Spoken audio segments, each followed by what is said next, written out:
puzzle dulu. Kan tadi sudah Ibu bagi di setiap kelompok ada satu puzzle. Nanti puzzle-nya disusun dan satu kelompok memutus satu menjadi siluman, menjadi tukang musuh ke kelompok lain. Ketika hampir selesai, Ibu yang kasih arahan. Siluman boleh menghancurkan puzzle yang lain baru bergerak. Sebelum Ibu kasih instruksi tidak boleh bergerak, oke? Hanya satu kali kesempatan merusak di kelompok yang lain. Umpamanya ini putusannya sekali ke sini, sekali sini dulu. Ibu bilang stop, udah selesai. Ibu kembali ke kelompok masing-masing. Oke, sudah paham?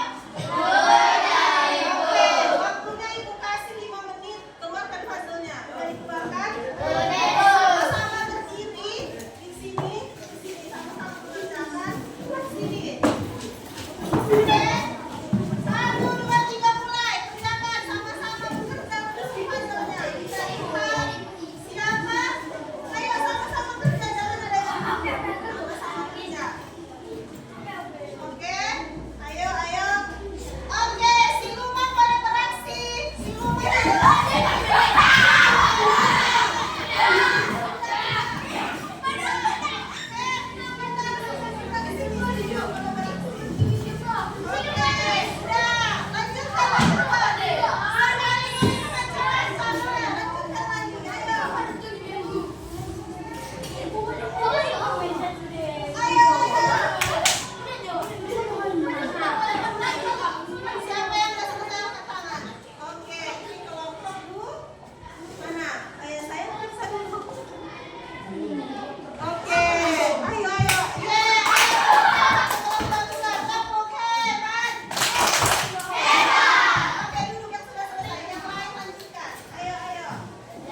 Kita harus mampu berdiri tegak.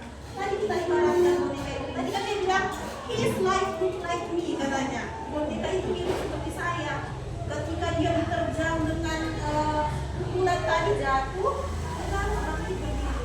Itulah yang harus kita tunjukkan di diri kita sendiri. Ketika ada masalah, ketika ada ejekan dari teman-teman, kita bisa menerimanya. Kita boleh gagal. Itu hal yang wajar, tapi kita harus mampu berdiri kembali seperti boneka tersebut. Oke, kita putarkan lagi. Apa sih resiliensi itu? Kita simak lagi video yang kedua. This is the moment that Heather Dornaghan brutally slammed into the ground on the last lap of a 600-meter race. She was overtaken from second place when the other runner's foot tripped her. She went down, completely devastating her chances of winning. Heather had been a favourite to win, but there were only 200 metres left of the race, so it was up to her teammate to bring it home. Heather's teammate used the clash as an opportunity to pull out from last place to the front of the pack, and it looked like she might just be able to get the win. And that's when something absolutely remarkable happened. Heather got up and started chasing down the pack.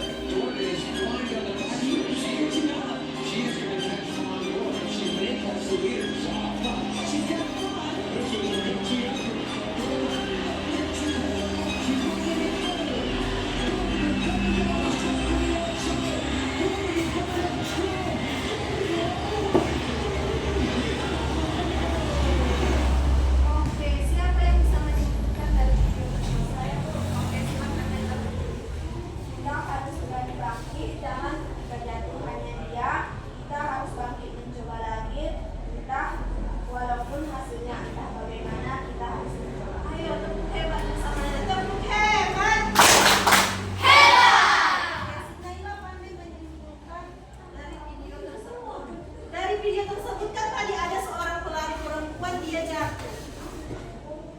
Setelah jatuh dia bagaimana? Sehingga dia menjadi pemenang. Iya, kita harus begitu. Kadang kan kita bahkan ibu pun pernah ketika ibu dijudge, ketika ibu jatuh, kadang kita mau berpemikiran kan, untuk apa kita lanjutkan lagi, itu pasti nggak menang, aku udah jatuh, aku terakhir. Pasti kalian pernah seperti itu juga kan? Itulah yang namanya victimizer. Ternyata anak-anak sekalian, kita harus menghapus itu. Seperti yang dikatakan si Naila tadi. Walaupun kita jatuh, walaupun kemungkinannya ke depannya kita kalah, kita harus tetap berusaha. Jangan hanya diam merenung di situ. Kita harus mencoba. Dan pada akhirnya dia mencoba, tapi dia berhasil. Oke, jadi kita simpulkan bahwa resiliensi itu adalah kemampuan seseorang untuk bangkit kembali dan pulih dari kesulitan, stres, atau trauma yang dialami di dalam hidup. Jadi kita harus menumbuhkan sikap resiliensi itu pada diri kita sendiri.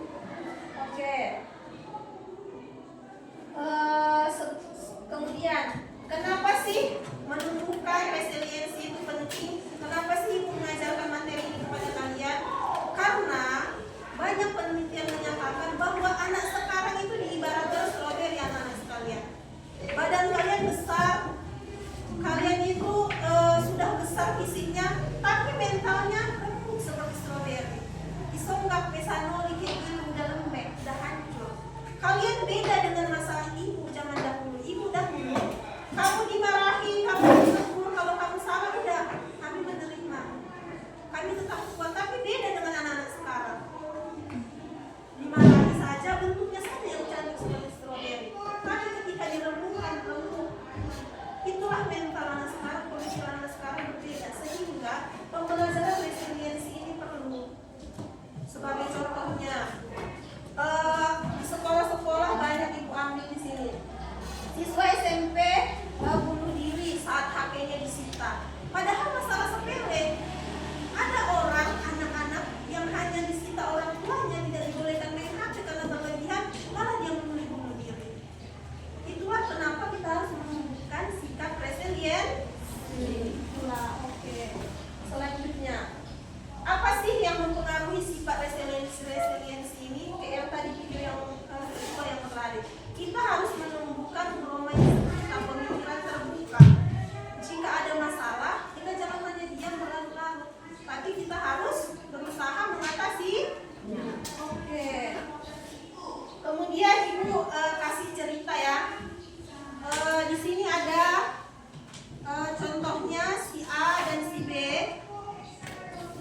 Ada dua anak kembar identik, si A dan si B. Ibu kasih ceritanya ya. Si A dan si B ini merupakan kembar identik yang tumbuh dan berkembang di rumah yang sama. Dia itu hidup di keluarga yang cenderung keras. Ayahnya pemabuk, suka main tangan, suka berbicara kasar. Namun setelah besar, si A dan si B ini berbeda perkembangannya. Si A mengikuti jejak ayahnya. Setelah besar, cenderung mabuk-mabukan, suka main tangan, tidak mau berbuat baik. Dan si B, dia itu berbeda, berubah dengan si A. Dia tidak mau mengikuti jejak ayahnya. Dia berkelakuan baik, omongannya sopan, dan tidak mabuk-mabukan. Jadi kesimpulan dari cerita ini, di mana yang growth mindset, di mana yang fixed mindset? Dari cerita anak si kembar, siapa yang mau mengungkapkan pendapat? Oke. Si B adalah pola pikir berkembang karena dia mampu keluar dari situasi sulit, dan A tidak. Oke, tepuk hebat. Iya betul. Si A itu termasuk pola pikir tidak berkembang. Kenapa tidak berkembang? Dia berpemikiran, ayahku ibunya, ayahku pemabuknya, ayahku tukang marahnya, ya aku juga ayahku, biar aku kayak ayahku. Itulah pemikiran tertutup yang kita harus hilangkan. Sedangkan si B katanya, dia berubah dari ayahnya. Aku gak maulah kayak ayahku, udah kurasakan kayak yang dibuat ayahku sama aku. Ayahku sering mukul aku, ngomong gak bagus sama aku janganlah seperti itu. Nanti anakku kasihan kalau aku udah besar. Orang sekitarku kasihan jika aku mengikuti apa yang sifat ayahku. Jadi dari situ kita harus memiliki growth mindset seperti si B. Jangan seperti si A. Kadang kita mau seperti si A, tapi marilah kita rubah. Jangan sekali-kali kita beranggapan, ayahku gitunya, aku tidak begitu. Jangan. Jika salah, kita harus menghentikannya. Kita harus berpikir growth mindset seperti si B. Kita harus memiliki pola pikir yang berkembang. Kemudian ibu beri contoh kalimat mindset dan growth mindset. Bisa jadi kalian pernah mengalami kegagalan. Kalian pasti sering mengatakan, gak usahlah, saya menyerahlah. Kan kalian pernah kayak gitu. Pernah gak? Nah, contohnya biasanya saat di SD kamu juara. Nyampe ke SMP ini kamu turun karena saingan banyak. Jadi kamu merasa, setelah lagi aku belajar juara 10-nya aku, yang dulunya juara 1, makanya begitu. Tidak boleh. Apa yang harus kita punya? Seharusnya kita memiliki pemikiran yang growth mindset. Seperti saya akan coba lagi. Mungkin kali ini aku gagal, mungkin karena aku kurang rajin belajar ya. Jadi aku harus meningkatkannya seperti itu kalian. Kita harus mampu menghilangkan pemikiran-pemikiran yang kayak sekarang. Jangan hanya berlarut-larut di dalam kegagalan itu. Jika kalian berlarut-larut, siapa yang rugi? Diri sendiri? Iya, diri sendiri. kalianlah yang mampu merubah diri kalian sendiri sehingga menunjukkanlah sikap resiliensi ini. Oke. Kemudian tadi kan sudah Ibu bagi LKPD, tolong dikerjakan soal diisi. Apakah saya fixed mindset dan growth mindset? Ayo kerjasama, dikerjakannya begini. Ya? Oke, Ibu kasih waktu 1 menit. Tadi kalian kan sudah paham. Nanti akan Ibu tanya 1 sampel tentang LKPD ini.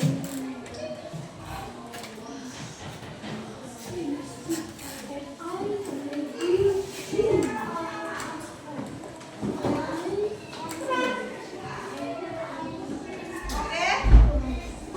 Sudah selesai, Ama?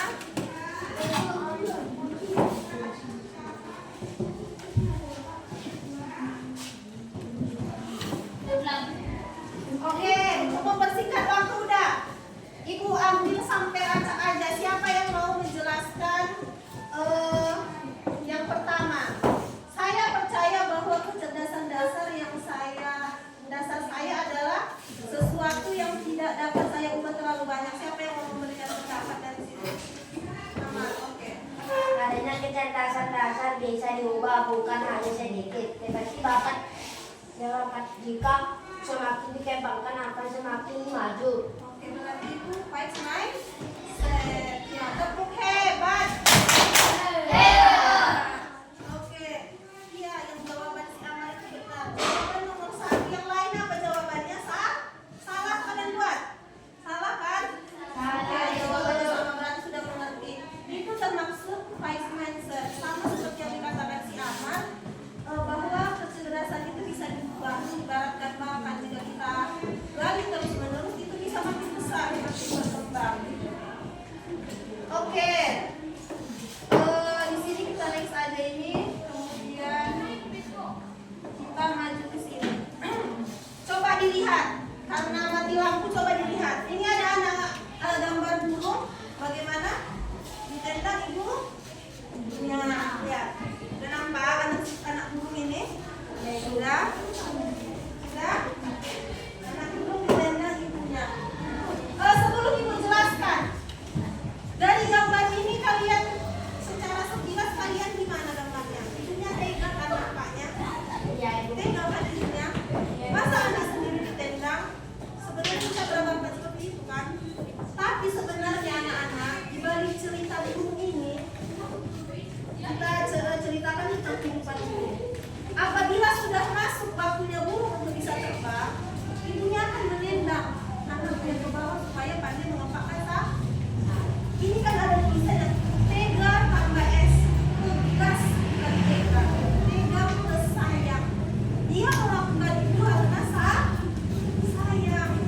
Jadi dari cerita burung ini, jika si induk burung tidak mendorong anaknya, apa yang terjadi pada anaknya? Dia tidak bisa terbang. Nah, itulah anak-anak sekalian. Kadang kita beranggapan orang tua kita itu terlalu tegas.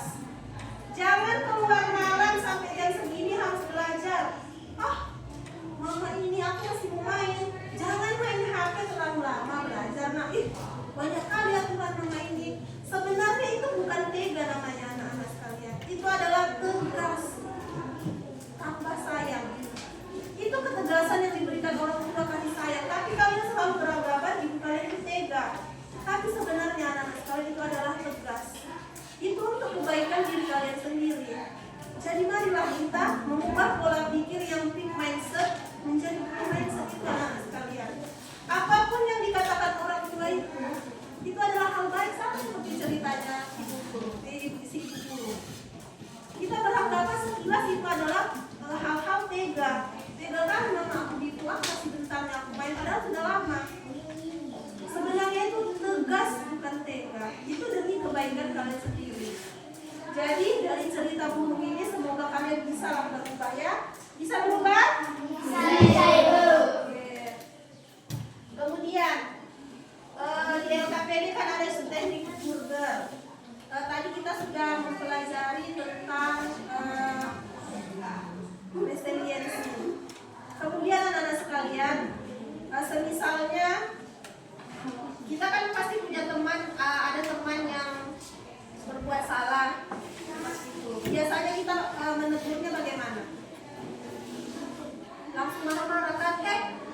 Jangan begitu. Ternyata cara itu salah anak-anak sekalian. Saat menegur kita itu harus mengikuti teknik juga. Contohnya, pertama sekali kita harus mengapresiasi, koreksi dan apresiasi lagi. Ibu beri contoh satu ya. Misalnya kelas ini mengikuti upacara. Tiba-tiba si Ades dia membaca undang-undang. Salah undang-undang yang dibaca dia. Apa kata si Najwa? Kau untuk keputusan kelas masih ada salah. Itu gimana? Si Ades perasaannya gimana? Merasa tersakiti kan? Nanti trauma lah dia mau membaca undang-undang lagi. Ternyata caranya sama, harus begini. Ades, tadi kau yang baca undang-undang itu sebenarnya bagusnya. Kan kita apresiasi dulu. Tapi Ades maunya belajar lagi kamu supaya nggak salah pembacaannya. Nah, itu yang dimaksud dengan koreksi. Kemudian apresiasi lagi. Tadi bukan kata dia, gara-gara aku menyangkut. Cara mengatasi itu, Ades, kau tarik nafas dulu. Baru belajar tadi kau. Gitu. Itu kembali menjadi apresiasi. Saya yakin nanti ke depannya kalau kamu maju lagi, kamu berhasil. Sudah paham? Oke, kan ada LKPD tentang jurus Google. Coba ditulis di kelompok, nanti dibacakan satu-satu. Dikasih waktu 2 menit.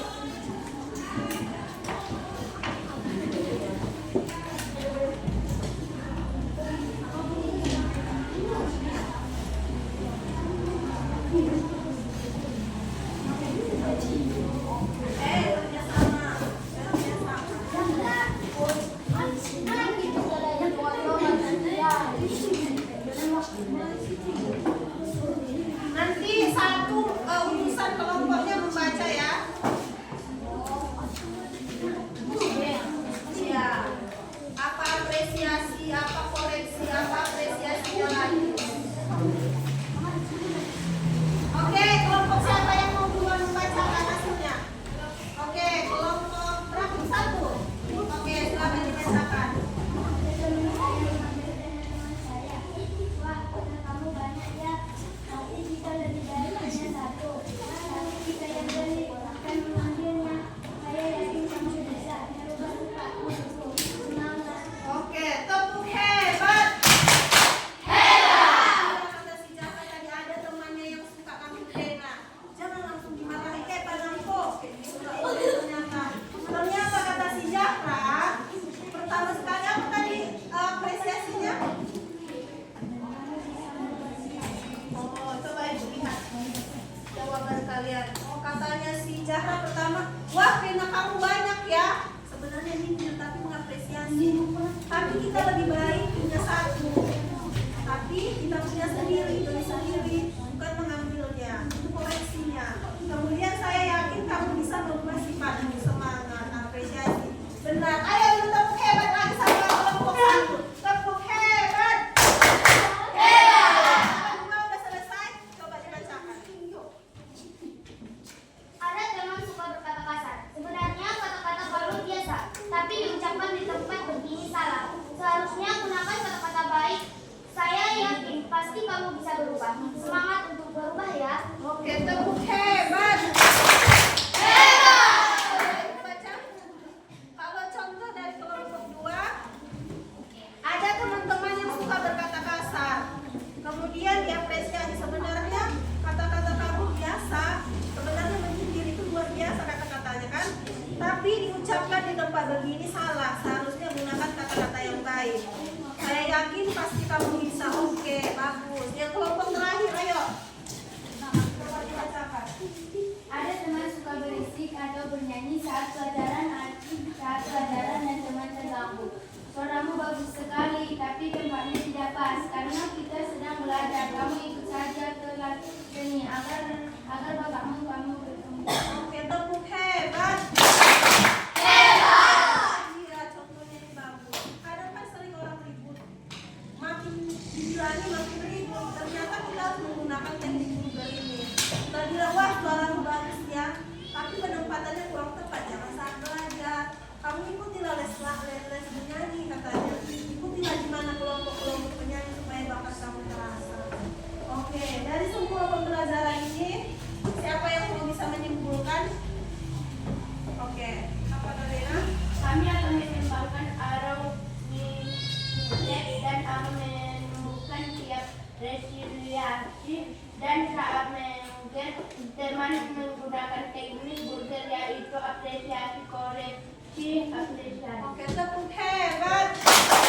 Hebat. Oke, Ibu harapkan semua seperti apa yang dikatakan si Karina. Kalian mampu menumbuhkan sikap resiliensi tersebut. Kalau kalian gagal, kalian harus bisa berdiri sendiri. Kembali berdiri. Kemudian yang kedua, kalian harus menumbuhkan sifat pemikiran yang berkembang. Jangan selalu jalan di tempat fixed mindset. Kemudian yang terakhir, kesimpulan yang ketiga, saat menegur teman, kita harus menggunakan teknik apresiasi, koreksi, apresiasi. Oke, mungkin cukup sekian kegiatan kita pada pagi hari ini. Ibu harapkan semua tujuan pembelajaran kita pada hari ini tercapai, di mana kalian bisa menumbuhkan sikap resiliensi dan menumbuhkan growth mindset kalian. Sekian dari Ibu, mohon maaf apabila